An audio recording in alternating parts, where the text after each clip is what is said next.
2019, 49-year-old Tottenham Hotspur footballer Justin Edinburgh died after suffering from a cardiac arrest at a gym which didn't have a defibrillator. 6 years on, his son Charlie's become an avid campaigner for life-changing machines to be rolled out more widely. Yes, and just weeks ago, Charlie had to put his first-aid knowledge into action when his friend John collapsed at a golf club where there was quick access to a defib that saved John's life. And they join us now to share their story.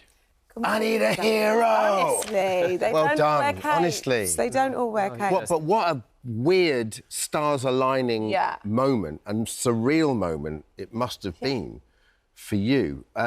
Where do we start? I mean, Charlie, let's just give a little bit about background. Your dad, I remember watching your dad as a footballer, such a brilliant, no-nonsense footballer growing up. He was an Arsenal fan, you sort of grudgingly admired him, you know? And he fit as a fiddle, right? Fit as a fiddle, yeah, no rhyme or reason. Was managing Leyton Orient at the time and still actively got involved in the gym after training, so fit as a fiddle. And yeah, he went into a gym class that morning with my mum and for no rhyme or reason on the battle ropes just collapsed and the staff unfortunately weren't quick enough to recognise this was a cardiac arrest that he was suffering, but then also defibrillator was 7 minutes away in a local shopping centre and in the case of a cardiac arrest, time is of the essence. You don't have 7 minutes. So you don't. And, look, we wanted to channel it in the right way. We felt that, you know, with Dad's story and his legacy, we could raise some awareness, make sure that other families didn't have to experience what we'd been through. And that's what we've been doing with the JE3 Foundation in the last 6 years. You've done incredibly well. Like you say, raising awareness and channeling, I suppose,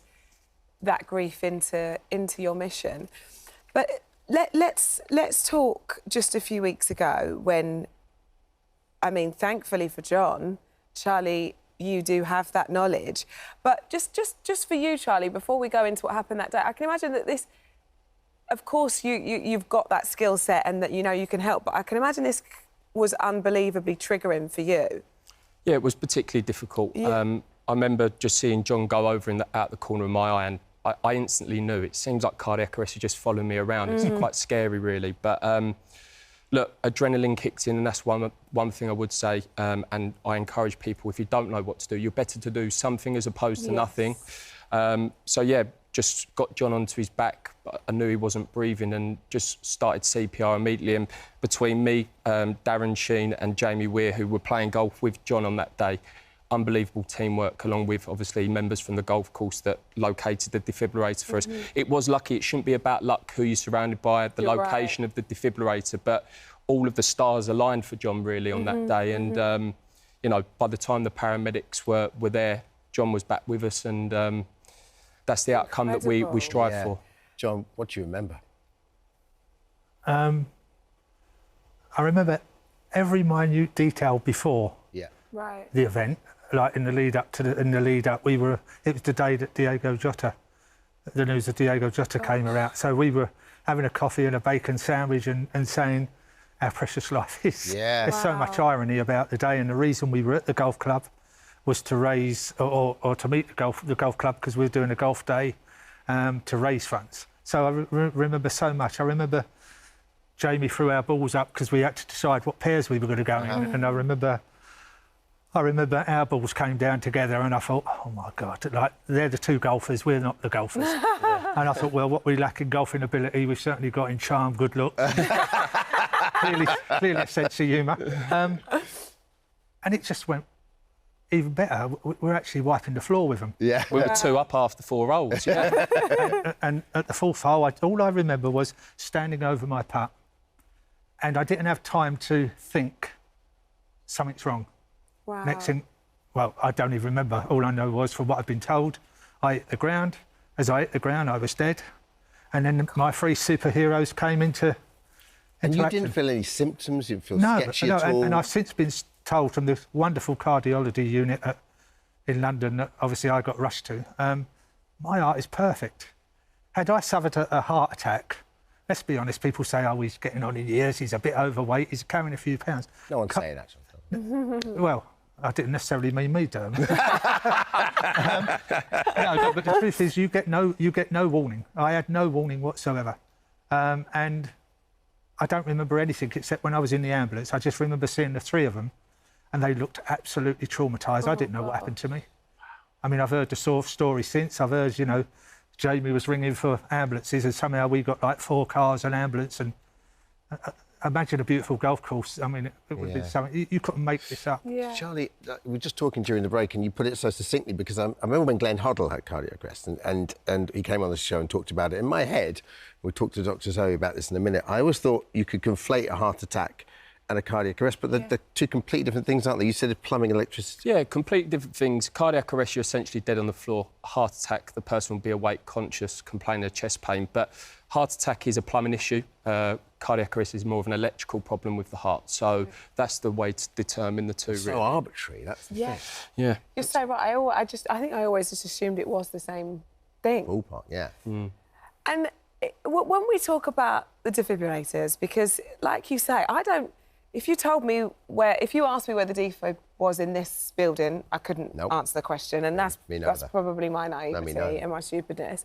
But how would you locate your nearest defib? Well, obviously, your first point of call is 999. The ambulance operator will be able to let you know. But there's some other fantastic apps. You've got Defib Finder UK. You've also got the British Heart Foundation circuit as well. But look, it is a real naivety in this country, unfortunately. People aren't aware. But one message I would say today is go and learn CPR. Locate where your nearest defibrillator is to you at all times, because you just never know when you could need to use it. The stats are unbelievable. So, you know, in Scandinavia, it's taught in schools, and their survival rate's triple of ours, right? Yeah. I mean, in Norway, the average survival rate at our hospital cardiac arrest is 25%, whereas in England it's 7.8. A start, isn't it? Yeah. Just goes to show you, Yeah. Tell us a little bit about your foundation before we bring Dr. Zoe. Yeah, so we what's it called? The Justin Edinburgh Free Foundation. We focus on 3 key areas, so access to defibrillators, getting them into places that perhaps can't afford them, would like them. We deliver CPR and defibrillator workshops up and down the country to give people the confidence and the know-how of what to do. But our long-term objective is to campaign for Justin's Law.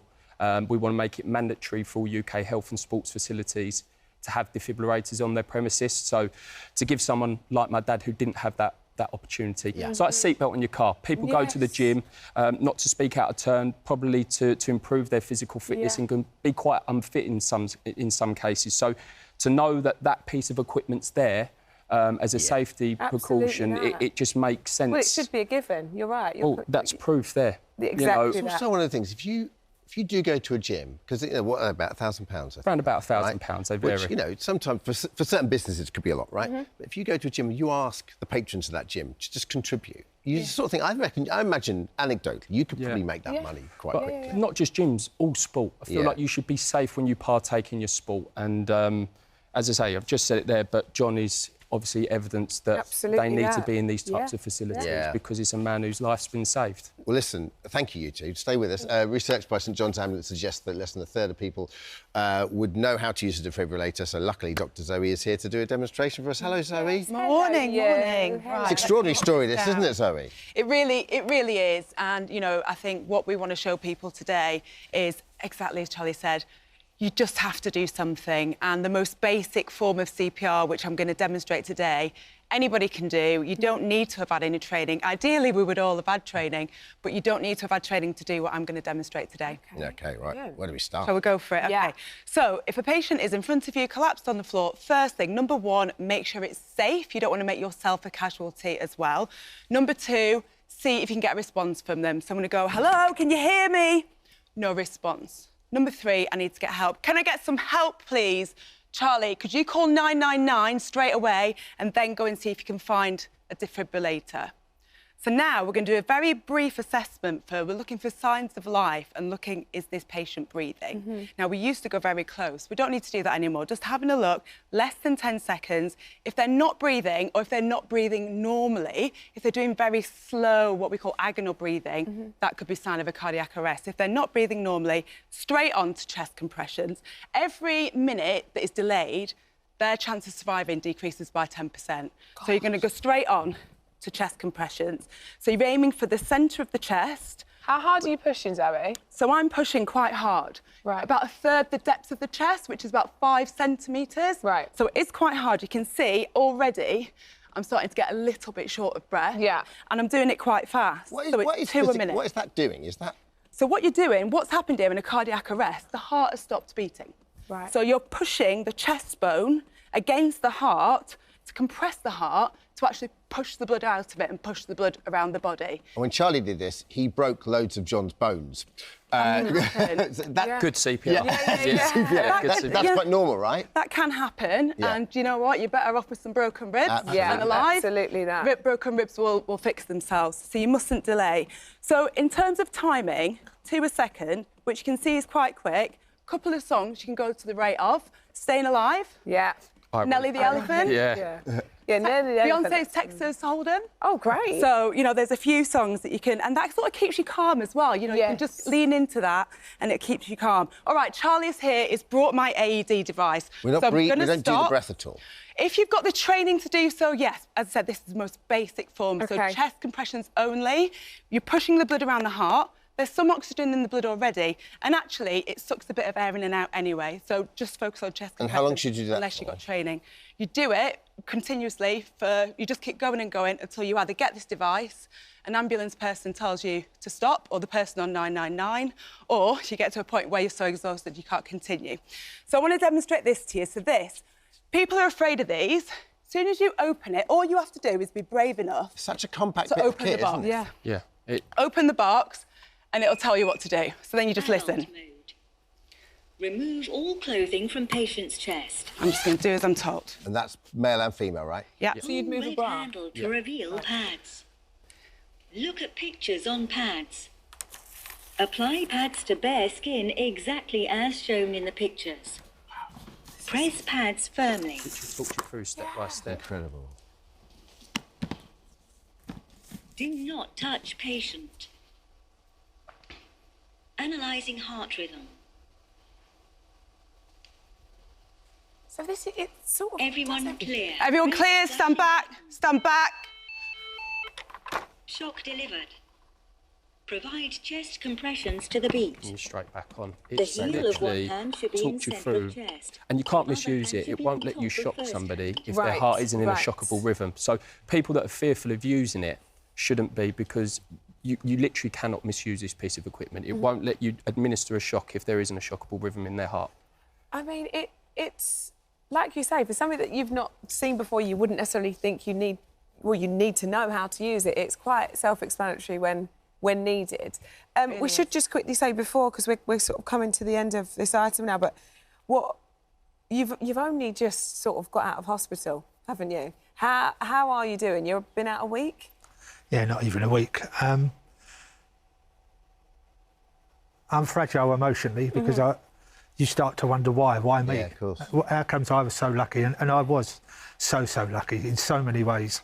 But obviously I'm determined. I mean, I was a great supporter of J3 Foundation anyway, you know, so, you know, I go to the events and Charlie have become mates because of that over the last 5 years, you know, and no, I'm struggling emotionally, but it's still early days. Yeah, I've not been out a week. Yeah. And physically, I have wondered whether they were my mates because they gave me a pounding. I mean, see what you did there. I'm sure my back. They also give me a haemothorax. They punctured my lung, obviously because of my size. What are good friends for? Yeah, that's right. Yeah, I think there's a few scores settled as well, to be honest with you. Well, listen, Zoe's here. She'll give you the once-over while she's here. So, look after yourself. Do look after yourself. Take it easy. And thank you so much. This has been so incredibly helpful. Thank you, Zoe. Thank you very much indeed. No, cheers. Hi everyone, just wanted to say thank you for visiting our This Morning YouTube channel. Now listen, we upload new content every day, so go ahead and hit that subscribe button so you don't miss out. And we'll see you in the morning.